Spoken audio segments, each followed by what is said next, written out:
beginning, God created the heavens and the earth. The earth was formless and empty, and darkness covered the deep waters. And the Spirit of God was hovering over the surface of the waters. Then God said, "Let there be light," and there was light. And God saw that the light was good. Then he separated the light from the darkness.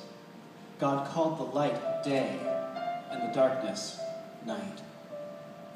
And evening passed, and morning came, marking the first day. Then God said, "Let there be a space between the waters, to separate the waters of the heavens from the waters of the earth." And that is what happened. God made the space to separate the waters of the earth from the waters of the heaven. God called the space sky. And evening passed, and morning came, marking the second day.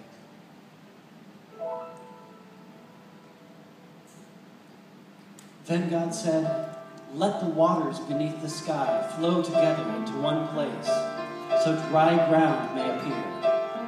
And that is what happened. God called the dry ground land, and the waters seas. And God saw that it was good. Then God said, "Let the land sprout with vegetation, every sort of seed-bearing plant, and trees that grow seed-bearing fruit. These seeds will then produce the kinds of plants and trees from which they came." And that is what happened. The land produced vegetation, all sorts of seed-bearing plants, and trees with seed-bearing fruits. Their seeds produced plants and trees of the same kind. And God saw that it was good. And evening passed, and morning came, marking the third day.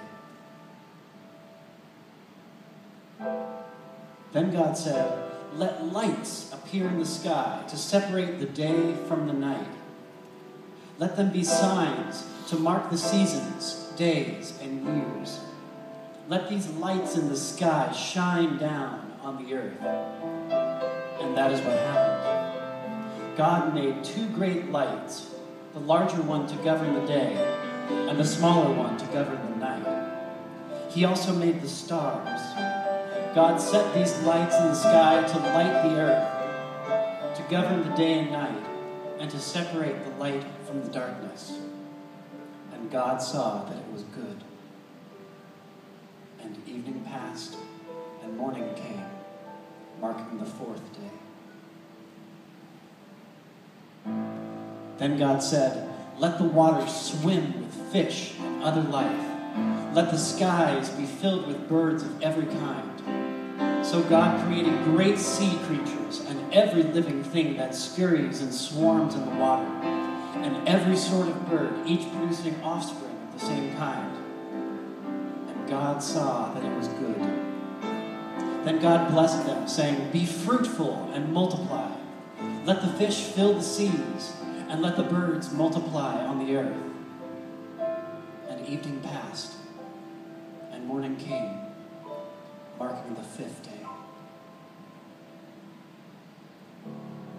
Then God said, "Let the earth produce every sort of animal, each producing offspring of the same kind, livestock, small animals that scurry along the ground, and wild animals." And that is what happened. God made all sorts of wild animals, livestock, and small animals, each able to produce offspring of the same kind. And God saw that it was good. Then God said, "Let us make human beings in our image to be like us. They will reign over the fish in the sea and the birds in the sky, the livestock, and all the wild animals on the earth, and the small animals that scurry along the ground." So God created human beings in his own image. In the image of God, he created them. Male and female, he created them. Then God blessed them and said, "Be fruitful and multiply. Fill the earth and govern it. reign over the fish in the sea, the birds in the sky, and all the animals that scurry along the ground. Then God said, look, I have given you every seed-bearing plant throughout the earth, and all the fruit trees for your food. And I have given every green plant as food for all the wild animals, the birds in the sky, and the small animals that scurry along the ground. Everything that has life. And that is what happened.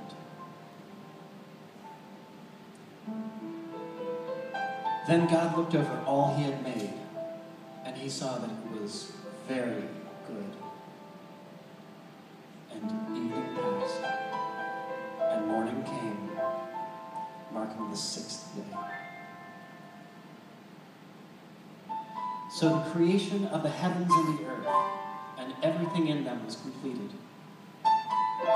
On the 7th day, God had finished his work of creation, so he rested from all his work. And God blessed the 7th day and declared it holy, because it was the day when he rested from all his work of creation.